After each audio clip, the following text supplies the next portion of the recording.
ይሄው ሽንት ቤቷ በር ላይ ስትገባ ስትል እንድንታያት መጥቶ ዝጋቁት ይሄን ቀን እንዳውጣ አያችሁት አይደል? እዚህ ላይ በነገራችን ላይ ቀለል ያለ ነገር አይታችሁ ማታስተውሉት ልብ ማትሉትን ነገር ልንገራችሁ። ብዙ ጊዜ በቤታችሁ ውስጥ የማይጠፉ ጥፉ ቢባሉም የማይጠፉ ሄዱ ቢባሉም የማይሄዱ ተባዮች፣ ትንንሽ አውሬዎች፣ ነፍሳቶች ከቤታችሁ የማይጠፉ ከሆነ የሰላቢ መተት ወይም ደግሞ መተት ሲኖር ነው። በነገራችን ላይ መተት የተደገመበት ሰው ወይ ደግሞ የሰላቢ መተት ያለበት ሰው ከቤቱ አይጥ አይጠፋም። እንሽላሊት፣ እንቁራሪት፣ በረሮ፣ በጣም ብዙ ነፍሳት በቃ መድኃኒት ብታበሉ ፍሊቲ ብትነፉ አይጠፉም፣ አይሄዱም። በተለይ የሰላቢ መተት ቤት ውስጥ ካለ ቤታችሁ የሀይጥ መራቢያ እስኪመስል ድረስ ያስቸግራችኋል። እንደውም አይጡን ያጠፋል ተብሎ የሚሰጣቸው መድኃኒት ማደለቢያ ሆኗቸው ይራቡበታል፣ አይጠፉም። ይሄ እንግዲህ መተት ቤት ውስጥ ሲደገም የሚታዩት እንስሳት ነው። ሁለት ምክር ልምከር። አንደኛ ቲቪተኛ የሆኑ ሰዎች፣ ተመጻዳቂዎች፣ ከንቱ ዳሴ የሚፈልጉና ግትር የሆኑ ሰዎች፣ ሴትም ወንድም ማለት ነው የሆኑ ሰዎች ሁልጊዜ የሚፈልጉት ነገር አያገኙ። ሁልጊዜ እንደተበደሉ ብቸኛ እንደሆኑና እንደተገፉ ከዛ ጥብርር ሲሉ ሰው እንዳጡ ነው። ይሄ አንዱ ነው። በቃ ደስ የሚላቸው ነገር አያገኙም፣ አይደሰቱም። በቃ ደስተኞች አይደሉም። ሁለተኛ ነገር ደግሞ የዚህ ጸባይ ባለቤት ሰይጣን እንደሆነ ሲነገራቸው ደጋረገ ከሚለው መልስ ውጪ ሌላ ነገር አያውቁም። እና ምን ይጠበስ ምከረኛ አልኩህ ምናምን ከሚለው መልስ ውጪ ሌላ ነገር አያውቁም። እና ከሚሆን ይሄን ባህሪ ከየት ወረስኩት? አባቴ እናቴ ወይስ ከማን ነው? በቡዳይ በላችኝ በቡዳይ ወላኝ ሰው አለ። የሰው ባህሪ እኔ ጋር መጥቶብኛል፣ ደባል ሆኖብኛል። ከመቼ ወዲህ ነው እንደዚህ ሆንኩት? አጫሽ፣ ቃሚ፣ ሰካራም ምናምን የሆንኩት መቼ ነው? ይሄ ነገር የመጣብኝ ከቤተሰብ ነው ወይስ በፍቅር ደረጃ ከሆነ ሰው ጋር ከኖርኩ በኋላ ከሆነች ልጅ ጋር ከኖርኩ በኋላ የመጣብኝ ነው ብላችሁ ቼክ አድርጉ። ወንዶችም ከሴት ጋር ጨዋታ ሲጀምሩ፣ ሴቶችም ከወንድ ጋር ጨዋታ ሲጀምሩ ከዛ በኋላ በፍቅር እንዳልነበሩ ይጣላሉ። እፍፍ ብለው እንዳልነበሩ ይጣላሉ። ሲጣሉ ባህሪ ለባህሪ ተያይዘው ነው የሚጣሉት። እሷም የሱን ባህሪ እሱም የሷን ባህሪ ወርሰው ነው የሚጣሉትና ደባል የሆነ ባህሪ ይዞ ነው ብቻውን የሚቀጥለው ወይም ደግሞ ከሌላ ፍቅረኛ ጋር የሚሄደው። ያ ደባል ባህሪ ሌላኛው ፍቅረኛ ጋር ሲሄድ ይጣላል፣ ይቆጣል ማለት ነው። ንጭንጭ ይኖራል። ያችን እያስታወሱ መናደድ አለ። ስልኩ ላይ ፎቶዋን አይረሳም ወይም ስልኳ ላይ ፎቶዋን አትረሳም። በዚህ የተነሳ ሁለተኛው ጋር ይጣላል። አያችሁ፣ ይሄዳል መንፈሱ አብሮ ይሄዳል። እና በዝሙት በሩካቤ 90% 99 ከ90 እስከ 100% ማለት ነው በሩካቤ መናፍስት ይተላለፋል። ከወንድ ወደ ሴት፣ ከሴት ወደ ወንድ በዝሙት በመዳራት በመሳሳም በአጠቃላይ በተላጥቆ ማለት ነው በግዕዙ በሩካቤ መናፍስት ይወራረሳሉ። ለምሳሌ የቀረብሽው ወንድ አንቺ እናቱ በአመቺሳ ለሰይጣን የሰጠችው ከሆነ አመቺሳ ማለት ማስታቀፍ ለሰይጣን ማስታቀፍ ማለት ነው በኦሮሚያ ባህል ማለት ነው። በጉራጌ ክልልም ሚየት አርሜት ቦጀ ተብሎ የሚጠራው አማራ ክልል ላይም ሲወለድ ራሄሎ መንፈስ ወርሳው ልክ ሲወለድ ዶሮ ይታረዳል። እንደየብሔራቸው ትግራይ ክልልም ልክ እንደዚሁ እንደየብሔራቸው ልጆችን ለመናፍስት የሚገብሩበት አይነት አሰጣጥ ተሰጥቶስ ቢሆን ከአንቺ ጋር ሲኖር ያን ነገር ወደ አንቺ ይመጣል።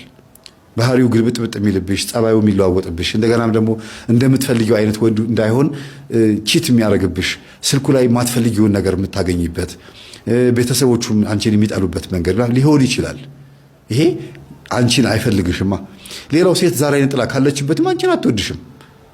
ማንሽ አንቺ እኔ አንቺ ሳትመጪ በፊት እኔ እኮ ባሌ ነው ብላ ውስጥ ያለችው መንፈስ ትገፋሻለች። አፈቅርሻለሁ እያለሽ ይጠላሻል። እንጋባ እያለሽ ይጣላሻል። ባህሪው ይገለባበጥብሻል። በትንሽ ነገር ትጣላላችሁ። ምንድነው ለትልቅ ቁም ነገር ለበርገር ተፈላልጋችሁ በከረሜላ እንደመጣላት ማለት ነው።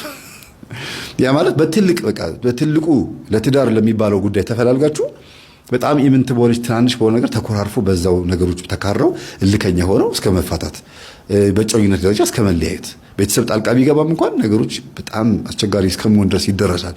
ለምን ሲባል እንድትጋቡ የማይፈልግ አለ እሱ ውስጥም አንቺ ውስጥም። አንቺ ደግሞ ቆንጆ ከሆንሽ ቅርጽ ካለሽ የተለያየ በጣም የሚያማምሩ ነገሮች ካሉሽ አለቀ በቃ። ለምን ኖረሽ አይደለም ሸፍኙም አትሸፍኙም እሱ ያንቺ የክርስትና ህይወት ማንነት ይወስነዋል። ግን አንቺ ጋር ያለው ተፈጥሮ እግዚአብሔር ሰይጣንን እንዲስብ አድርጓል የፈጠረው። መልካምና ውብ አድርጎ ፈጥሮሻል። በስመ አብ ወወልድ ወመንፈስ ቅዱስ ብለሽ ጸልየሽ ሰግደሽ ሰይጣን ቡዳ አይነ ጥላ እንዳያይሽ እንዳያገኝሽ ሆነሽ መገኘት ትችይ ነበረ። ራስሽን ባለመጠበቅሽ ያዩሽ ወንዶችና የዝሙት መንፈስ ያለባቸውና አንቺን ካንቺ ጋር ለመተኛት የፈለጉ ወንዶች በሙሉ ሲያዩሽ ከነሱ የዝሙት መንፈስ በሙሉ መጥቶ ይገባል። ሲገባ ደግሞ በጥሩ አቀባበል ትቀበያለሽ። ሲጠቅስሽ ትጠቀሽለታለሽ፣ ሲጋብዝሽ ትጋበዣለሽ፣ ስተኙ ትተኛለሽ። ያ ማለት ለላከብሽ የዝሙት መንፈስ ተገዥ ሆነሻል ማለት ነው። ከዛ የሁለት ሳምንት የአንድ ወር ወይም የአንድ ዓመት ጨዋታ ይሆንና ትለያያላችሁ። ሌላ ወንድና ሌላ ሴት ጋር ደግሞ ትሄዳላችሁ። የዚህኛው ልጅ መንፈስ ይዘሽ ሌላ ቦታ ትሄጃለሽ፣ አንተም የእሷን መንፈስ ይዘሽ ሌላ ቦታ ትሄዳለህ። የምትቀርባትን ሴት የማትወድ ሌላ ሴት አለች እዚህ ውስጥ። የመጀመሪያ ፍቅረኛ የዝሙት መንፈስ ሊሆን ይችላል። አንተን በመስተፋቅር ያጠመደች ሊሆን ይችላል። ከእናትህ የመጣው ከአባትህ የመጣ የአይነ ጥላ መንፈስ የምትቀርባቸውን ሴቶች ላትወድልህ ትችላለች። ስለዚህ ምን ትሆናለህ? በቃ ሁሉንም የቀረብካትን በሙሉ በዝሙት እየቀረብክ ብቻ መሄድ ነው። እምቢ አለኝ አልሆንላለኝ፣ ሴቶች አልበረክታሉኝ፣ ዘማዊ ናቸው፣ ቺት አረገችብኝ፣ እሷም እንደዚሁ ትላለች፣ ወንዶች አንድ ናቸው ምናምን ትላለች። ይሄ ነው፣ ሌላ ለውጥ የለውም። ስለዚህ አማትቦ ራስን መቀደስ መስገድ፣ ስጋን በጸበልም በእምነትም በምንም ንጹህ አድርጎ ወደሚቀጥለው ስቴፕ ስትሄዱ የሚወረወረው ማንኛውም የዝሙትም የቡዳም የምንም መንፈስ ኮተትም መተትም ሊሆን ይችላል።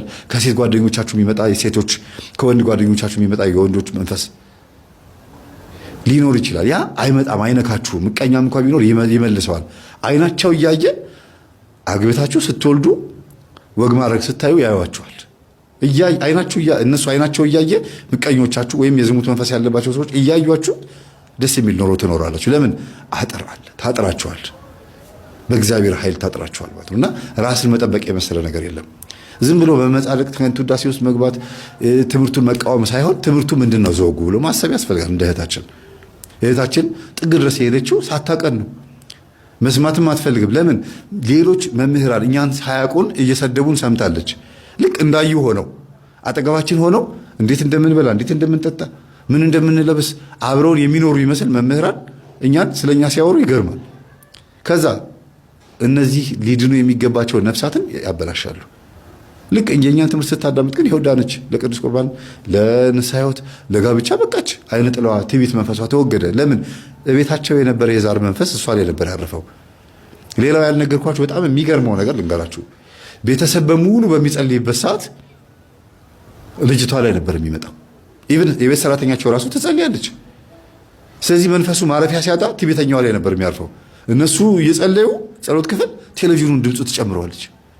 ይህ ምን ትሉታላችሁ? አሁን በእግዚአብሔር ላይ ነው ወይስ በማን ላይ ነው የምታላግጠው? በራሷ ላይ ነው የምታሾፈው? በቤተሰቦቿ ላይ ነው የምታሾፈው? በሁሉም ላይ ነው የሾፈችው። ስለዚህ በዚህ ልክ ምቀኛና ክፉ የሚያደርግ ማን ነው ሲባል ሰው አይደለም። ሰው እንደዚህ ያለ ባህሪ የለውማ። ባልታገሳት ኖሮ እኮ እችን የመሰለች ንጹህና ጥሩ ልጅ እኮ አላገኝም ነበረ። ከልቧ ላይ ቁራው መንፈስ ባይነሳ ንጽህናዋ እንደ ትህትናዋ አይታወቅም ነበረ። ልጅቷ ትሁት ናት። ትዕቢተኛ ያደረጋት መንፈስ ነው ማለት ነው። ራሷን መግራት የምትችል ልጅ መሆኗን ማወቋ በራሱ ገርሟታል። መምህር በቃ ራሴን አስተካከልኩ ገራው ማለት ነው። እኔ አሁን እንደዚህ እንደ በፊቱ የለብኝም። አዎ የለብሽም። ወይ እንግዲህ ገርማል በጣም ትላለች። አያችሁ፣ ሲነሳ ከተነሳ ተነሳ ነው በቃ። ልክ ቅዱስ ጴጥሮስን ጌታችን ምንድን ያለው? አትሙትብን ጌታ ሆይ አትሰቀልብን፣ እሰቀላለሁ እያልከን እኮ ነው ሲለው ጊዜ ሂድ አንተ ሰይጣን፣ የሰውን እንጂ የእግዚአብሔርን አታውቅም አለው። እንደዚህ ነው ማለት ያለብን። ሰይጣን የሆነ ድህነት እንዳይመጣ በጎ በሚመስል መልኩ ሊያወራ ሲሞክር ሂድ አንተ ሰይጣን ብሎ መቃወም ያስፈልጋል። እዚህ ቤትም እንደዛ ነው የሆነው። ልጅቷ ልክ እንደ ቅዱስ ጴጥሮስ መልካም ነገር የምትናገር ነው የምትመስለው። ይሄን ትምህርት አታዳምጡ፣ ችግር አለባቸው፣ ጠንቋዮች ናቸው፣ ደብተራ ናቸው የምትል ትመስላለች። ግን ጌታችን ኢየሱስ ክርስቶስ ካልተሰቀለ ድነት አይገኝም። ጴጥሮስ አትሰቀልብን ሲል የነበረው አታድን እያለ ነው። ማን ነው ግን በአፉ ላይ ሆኖ ሲያወራ የነበረው? ሰይጣን።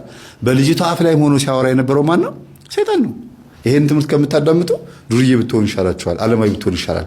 ያ ማለት ጨሌውን አምልኪ እማዬ፣ አንተም ወደ ዱርዬነት ተመልሳ፣ እናንተም እንደፈለጋችሁ መረን ሁኑ፣ የዚህ ሰው ትምህርት አታዳምጡ እያለች የነበረችው ለዛ ነው። ተይዛ ነው ማለት ነው። በዚህ ልክ ሰይጣን ያወራል አፍ ላይ ሆኖ፣ ግን በጎ ነገር የሚያወሩ ነው የሚመስሉት። መምህራን ላይ ሊቃውንት ላይ ሆኖ ስለኛ ሲያወሩ እውነት እኛ አድርገነው እነሱ ለህዝቡ ተቆርቆረው ለቤተ ክርስቲያን እነሱ ከሚቆረቆሩት በላይ ማንም የሚቆረቆር የማይመስላቸው ሰዎች አሉ። እኛ እጄ ላይ ያለውን ፋይል ብናወጣ አልኳችሁ እኮ ደጋግሜ ነው የምናገረው በየገጠመኙ ያለውን ፋይል ብናወጣ ቤተ ክርስቲያን ከባድ አደጋ ውስጥ ነው የምትገባው። በጣም ችግር ውስጥ ነው የምትገባው። ስንት ጉድ ተሸክመን ነው ተደብቀን ያለ ነው። ዝም ብለን ወንጌል በእኛ አፍ ብቻ ጉንጭ አልፋ እንዳይሆንብን ጥቅስ እየጠቀስን ሚድን ካለ እያልን ነው የምናስተምረው እንጂ ስንት ነገር አውጥተን ቪዲዮ 100,000 200,000 ሰው እንዲያየው ማድረግ ይቻላል። እሸቱ መለሰ ከሚያሳየው ቪዲዮ ከሚታይለት ሰብስክራይብ እና ከሚታይለት ቪው በላይ ማሳየት ይቻላል። ግን ቤተክርስቲያን አዋርደን ነው ቤተክርስቲያን ተዋርዳ ነው ይሄን የምናደርገው። እስቲ አስቡት። እስቲ ደብተራው እንዲያርጓል ይሄው በዚህ ደብር እንደዚህ አይነት ደብተራ እንዲያረገ እያሳደድኩኝ በካሜራ እያንዳንዱን ባደርግ ምንድነው ጥቅሙ? እኔንስ እግዚአብሔር እያሳደደ ደግሞ ቢከታተለኝስ ማን ነው የሚድነው? ስለዚህ ይህ አይደለም እኛ እያልን ያለነው አውደ ነገሥቱን መፍትሄ ሥራውን መጽሐፈ ቆጵርያኖስ መርብተ ሰለሞን የድግምት መጽሐፍቶች ከቤተ ክርስቲያን ይወገዱ፣ ደብተራ ማሰራሩን ከቤተ ክርስቲያን ያስወግድ። ይሄ ስራ ከአብነት ትምህርት ቤትም ከቆሎ ትምህርት ቤትም ይወገድ። ቤተ ክርስቲያን በጣም ከባድ ፈተና ውስጥ የገባችው ይሄ ነገር በተለማመዱ መሪጌቶችና መነኮሳት ነው። በቃ የምንኩስና ልብስ ለብሰው ቆሻሻ የሆነ ስራ የሚሰሩ በጣም በዝተዋል ነው እያሉን ያለ ነው። ሌላ ነገር አላለም።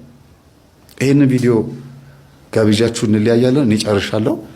ቤተ ክርስቲያን እንድትዋረድ ምክንያት የሆኑት ማን እንደሆኑ እንድታውቁ ነው ይሄንን ማቀርበው። በዚህ አጋጣሚ ይሄንን አሁን ማሳያችሁን ቪዲዮ ስታዩት የሚሰማችሁ ነገር ብጽፉልኝ ደስ ይለኛል። እኔ አዝኛለሁ፣ ልቤ ደምቷል። እንዲህ አይነት ሰዎች ናቸው ቤተ ክርስቲያን ያቆሸሸዋት ብለን ስንናገር ጥፋት አለብን? የማንም አህዛብ መጫወቻ ስንሆን ማላገጫ ስንሆን ይሄ ማን ያደረገው?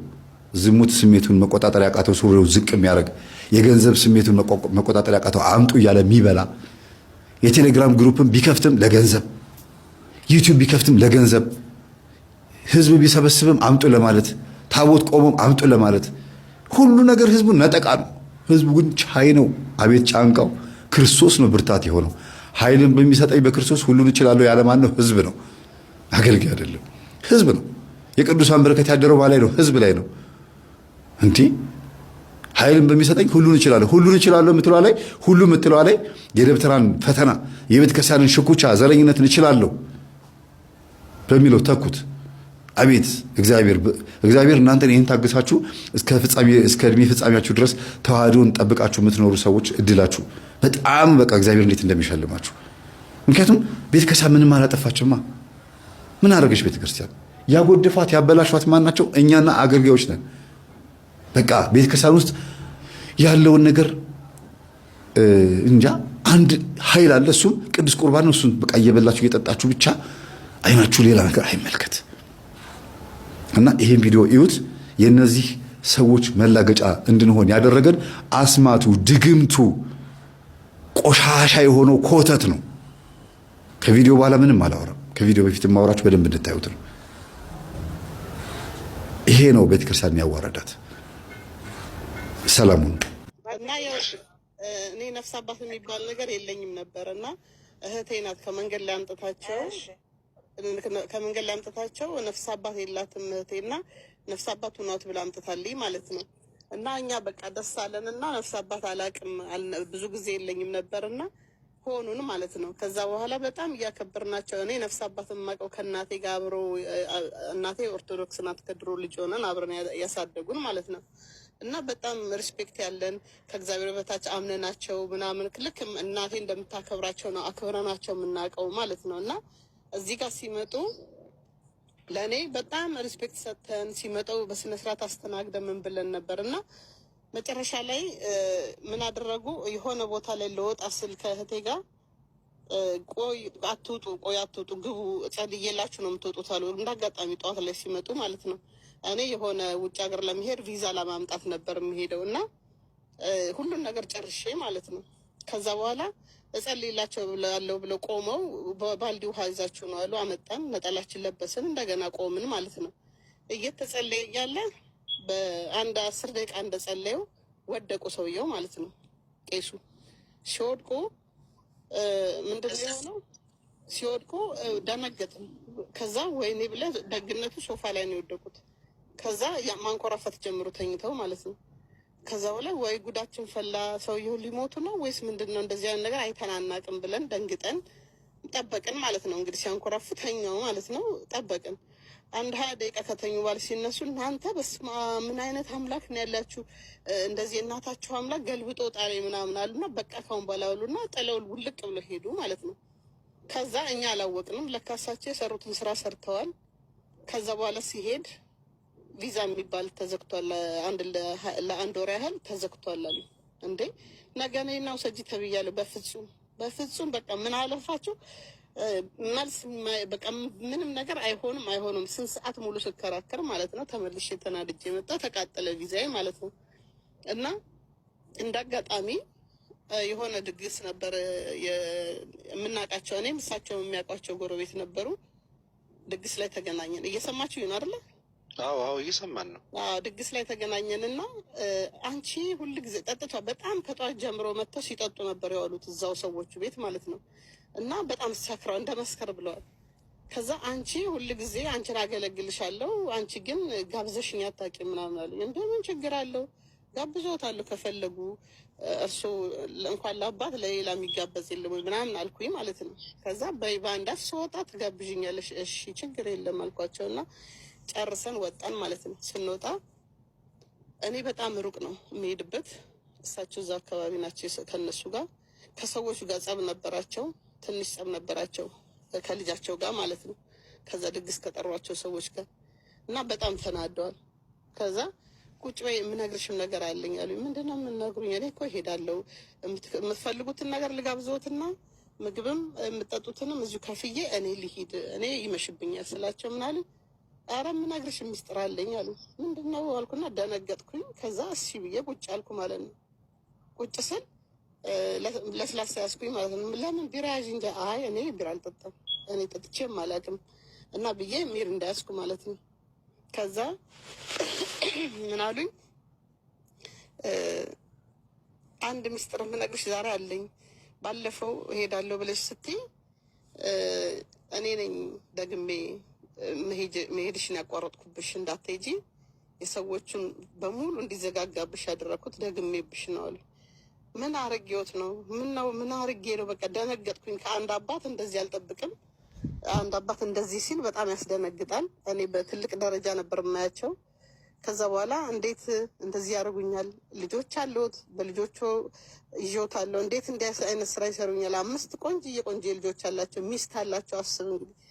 ከዛ በኋላ እንዴት እንዲያደርጉኛል ስላቸው አፈቅርሽ ነበር እና እንድትሄጅብኝ አልፈልግም። በስመ አብ ወልደ መንፈስ ቅዱስ ብዬ በጣም የመጨረሻ ዘገነነኝ። በህይወቴ ዘግንኖኝ አያውቅም። እኔም ባለ ትዳር ነኝ አስብ። ከዛ በኋላ እና እንደዛ በቃ እንዳትሄጅብኝ ብዬ ነው። በቃ ከአሁን በኋላ ይፈቱኛል ወይስ አይፈቱኝም? እኔ ከአሁን በኋላ ከኔ ጋር ምንም ግንኙነት የለትም። ፈታሻለሁ፣ አሁኑኑ ፈታሻለሁ። በቃ ልንገርሽ ብዬ ነው እና ልንገርሽ ብዬ ነው። ይሄ ልጅ ደግሞ አስቸግሮኛል። ስላስቸገረኝ አሁን ራቁቱን አሳብጀው ላሳይሽ ወይ አሉኝ።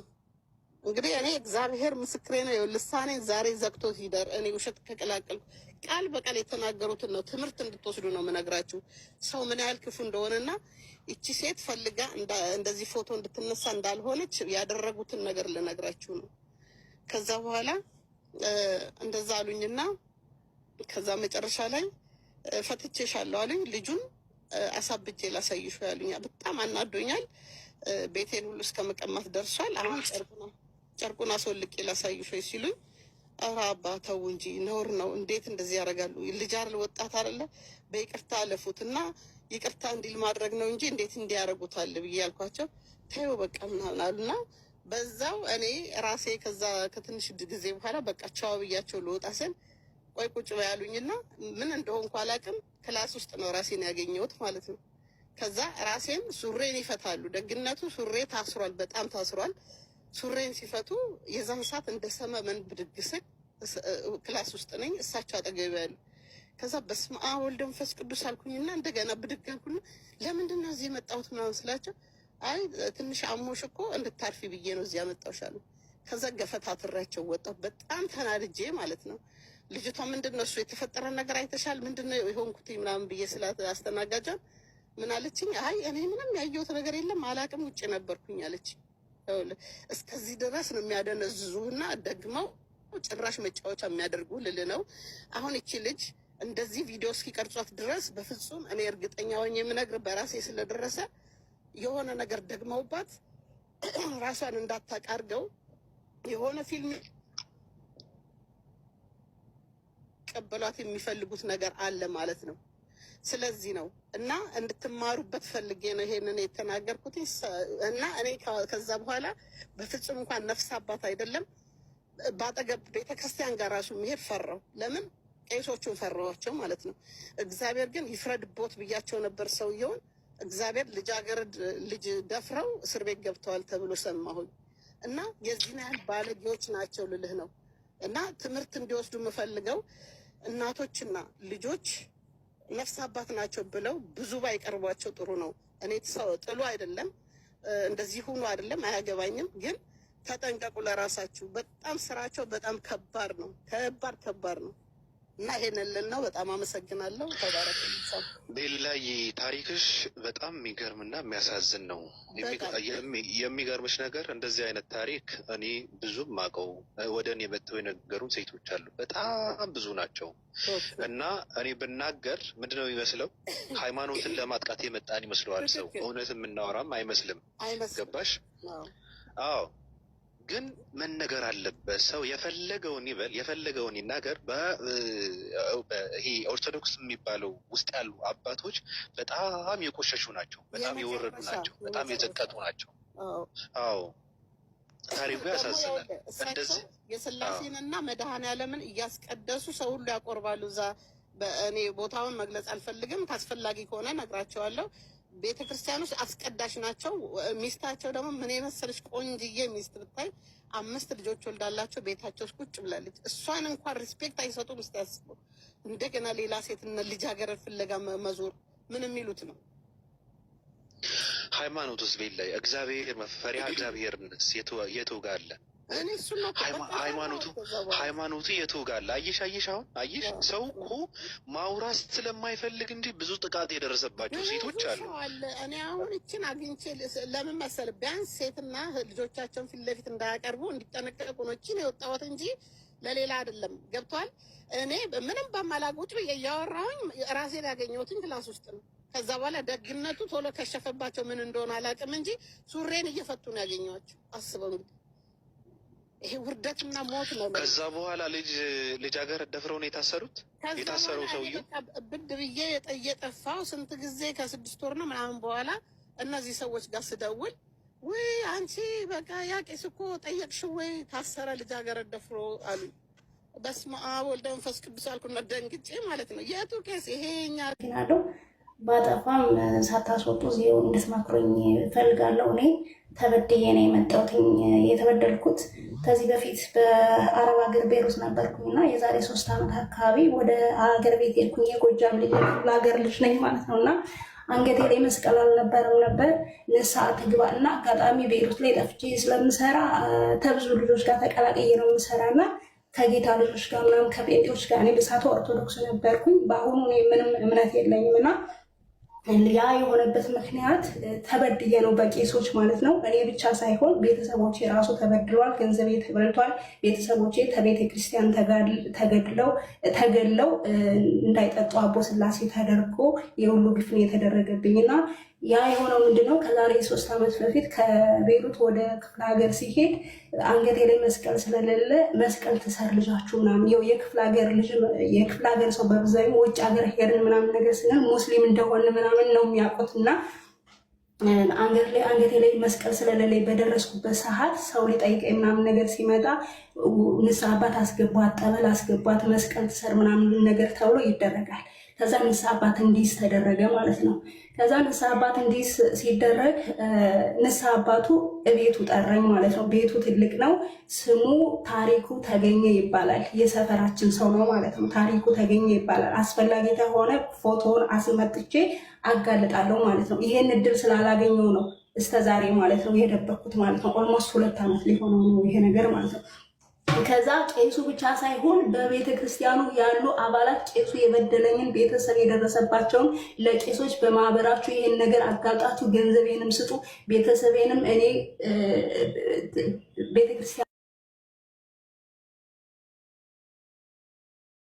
ገንዘቤን ማጥቼ ቤተሰቦችን አውርጄ መቼ ነው አላህ እኔ አላህ ስለ የሰማው መቼ ነው እኔ ሙስሊም የሆንኩት ምናምን ነገር ብዬ ስል ከዛ ይሄን ነገር ባፍሽ ያዢ ንስሐ አባትሽ ነው በመጀመሪያ ጸበል ሂጂ አንቺ ጤነኛ አይደለሽም ምናምን ብዬ በቤተ ክርስቲያን ቄሶች ራሱ አግለውኛል። እርም ብዬ መጥቻለሁ። እስካሁን ድረስ ልጃቸው እኮ ሰልማ መታ አገር አዋርዳ ሄደች ተብዬ በቤተሰብ እየተሰደኩ ነው።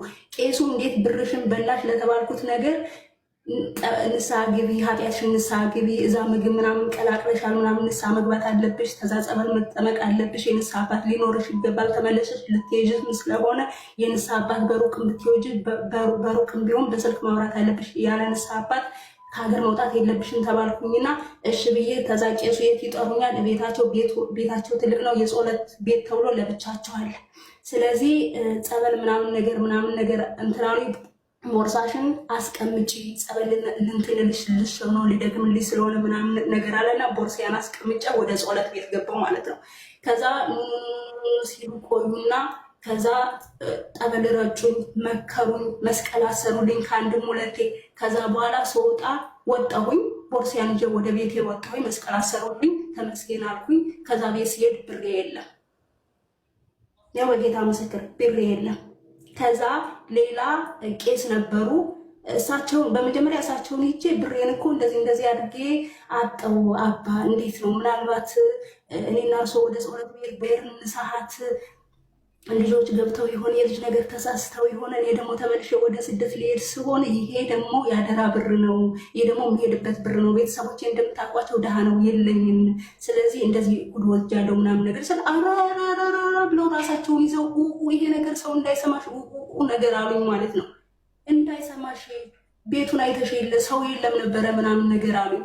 እኔ ተባንክ አውጥቼ አጋጣሚ ጉንዴን የምትባል ከተማ ነበረች እህቴ ጋር አድሬ ጠዋት ተባንክ አውጥቼ ብሩን በቦርሳ ያይዤ ነው ወደ እሳቸው ቤት በዛው ንስሐ ልገባ ቆጠሮ ስለነበረኝ የሄድኩኝ። ብሩን ወደዛ ወደዚህም አላልኩት 100% እርግጠኛ ነበር ብሬ በት ይያዙ። አሁን እኔ የገረመኝ እሳቸው ካዱ ሸመጠጡ እምቢያ ያንን ስሞታ ይዤ ሌላ ቄስ ላይ ይህንን በቤተ ክርስቲያን ማህበር ሄዳችሁ ይህንን ነገር ብሬን ታስመልሱልኝ ምዕመናን ሳይሰባ እናንተ እርስ በርሳችሁ እንዲያርጋችሁ እኔ ሀቄ እሳቸው እንኳ አልበለውም ብለው ቢክዱ እናንተ ከራሳችሁ አዋታችሁ እንድትሰጡኝ ካለበለዚያ እዚች ሀገር ድርሽ አልልም ብዬ ስል ሁሉም ሰምቶ ጸጥ ብለውኛል ማለት ነው። ድጋሚ ከዛ በላይ ከዛ አልፎም እኔ አፌን ከፍቼ እንዳለዋራ ቤተሰቦቼ አቦ ስላሴ መድኃኒዓለም ይጠጣሉ፣ ልጃቸው ሰልማ አብዳ አገር ያሳየኝ ብላ ሄደች ተብሎ ቤተሰቦቼ ከቤተ ክርስቲያን እነሱ አልቀሩም፣ ግን ከቤተ ክርስቲያን ተገለውብኛል። ዛሬ ያለሁበት ምክንያት መስቀልም አንጌት የለ ንስሐ አባትም የለ እርም ብዬ በአንዱ ቄስ ብቻ ሳይሆን በሁሉም ቄስ ተቀይሜ ጸጥ ብዬ ነው ተቀምጫለሁ። ቄስ ሳይ ራሱ ያንገሸግሸኛል። እውነት ለመናገር ይቅርታ አድርጉልኝ። ከዚህ ላይ ክርስቲያን መሆንሽ ማረጋገጫ መጠየቅ። ተረጋጋ ወንድሜ፣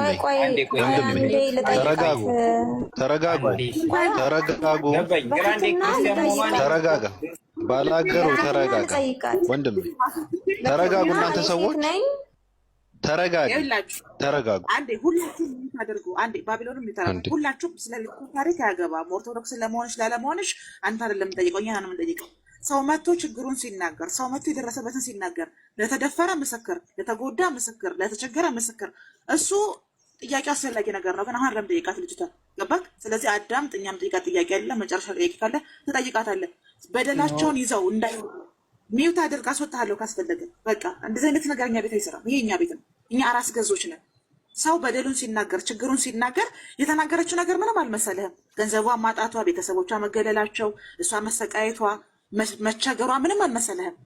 ከዛ የመጨረሻው ከባዱ ጥያቄ ኦርቶዶክስ ለመሆንሽ ምን ማረጋገጫለሽ? አንተ ደነዝ፣ አንተ እኮ ማለት ቀሲስ እስጢፋኖስ ደበበ 15 ዓመት ሙሉ በተክሊል አግብቶ ሲያቆርብ በከነስ ሲያገለግል ቡራኬ ሲሰጥ ኖሮ እኮ ደፍሮ የ15 ዓመት ልጅ እኮ ትናንትና የወጣበት ሰውዬ ነው። እሱ ለምን አልጠየቀውም? ሄደ ኦርቶዶክስ ለመሆኑ ቀንድህን ነበር ቁልቁል መቅበር።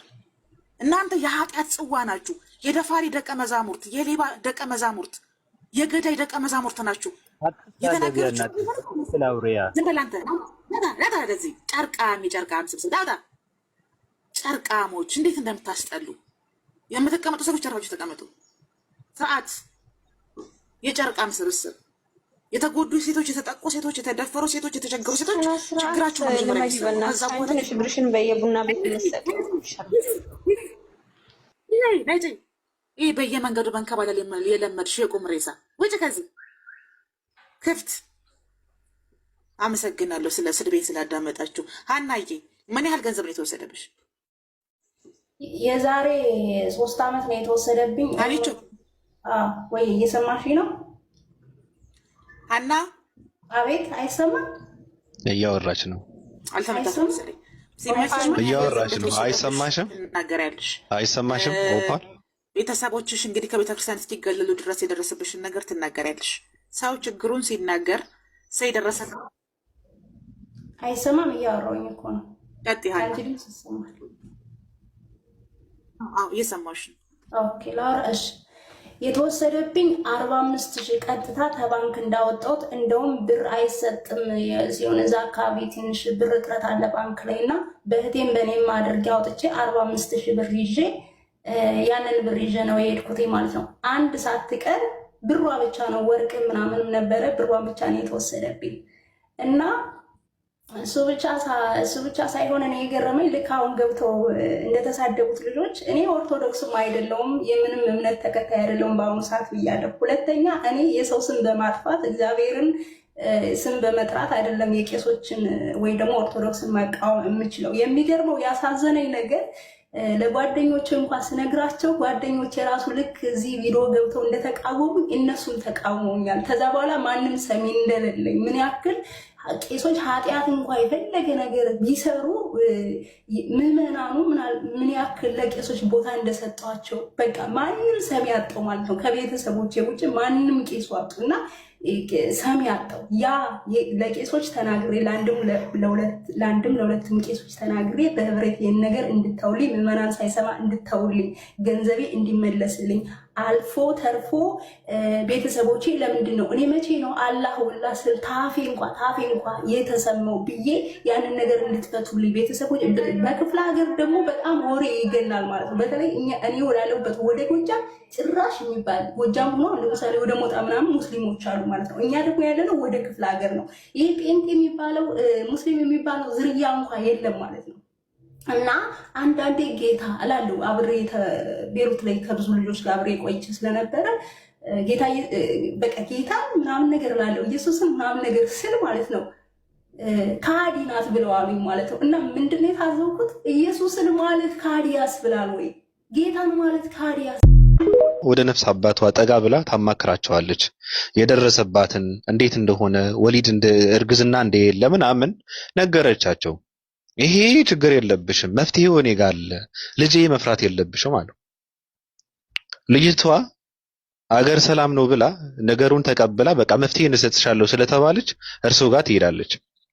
ቀን ቀጠሮ ሰጥተዋት ሰው ቤት ውስጥ የማይኖሩበትን ቀን አድርገው ቤት ውስጥ ብቻቸው በሚቀሩበት ሰዓት ቤት ውስጥ ትጠራለች።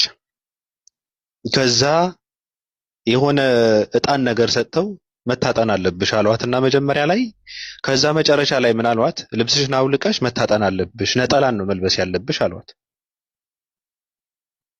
በጣም ነው የሚደብረው የመጨረሻው። ከዛ በኋላ ልጅቷ በጣም ነው ከባድ ውሳኔ ነው የወሰነችው። አሁን ልጅቷ እምነት የላትም፣ ሃይማኖት የሚባል ነገር ምንም አትከተልም፣ ተናዳ ማለት ነው። እና ነጠላዋን ለብሳ ባለችበት ሰዓት እያሻሹ ማለት ነው በመስቀል ጡቶቿን ሲያሻሹ ምናምን እንደዛ ዝም አልኩ አለች። አው መድኃኒት እንደሆነ ያገዘኝ እንደሆነ ብላ መጨረሻ ላይ ከላይ ስለነበረ ሲነካኩ የነበረው መጨረሻ ላይ ደግሞ ወደ ዋና ከተማ ወረዱ አለች፣ ወደ እንትኗ። ከዛ ምን ያደርጋሉ ብዬ እንትን ስል ከላይም አይደለም ከውስጥ በመስቀሉ ነኩት አለች። በመስቀሉ ነው እኮ የምላችሁ በእውነት በመስቀሉ ጫፍ ነካኩትና እኔ ደነገጥኩ አለች። ለምንድን ነው በዚህ ልክ መስቀልን የሚያዋርዱት ብዬ ገፍትሬያቸው ከቤት ወጣው እና ሩጬ እናቴ ጋር ሄጄ እናቴን ነገርኳት አለች። እናቴ መናገር የለብሽም፣ አባቴንም ነገርኩት መናገር የለብሽም ዝም በይ ተባልኩ አለች። ማንንም ሰው የሚቀበለኝ የለም እና ይሄ ነገር ምን ማድረግ አለብኝ ብዬ ጓደኞቼን ሳማክር እነሱም ልክ እንደነሱ ናቸው፣ መናገር የለብሽም አሉ አለች። የምሬን እኮ ነው። ከዛ በኋላ ፊት ለፊታቸው ሄድኩና አገኘኋቸውና መስቀሉን በጥሼ ጣልኩት። አያቁኝም፣ አላቃቸውም። የፈጠረኝ አምላክ ይጠብቀኝ ብዬ ከኢትዮጵያ ወጣው። ከኢትዮጵያ ከወጣው በኋላ ያለምንም መድኃኒት አረገዝኩና የአንድ ልጅ እናት ነኝ ብላ ነው ያጫወተችን።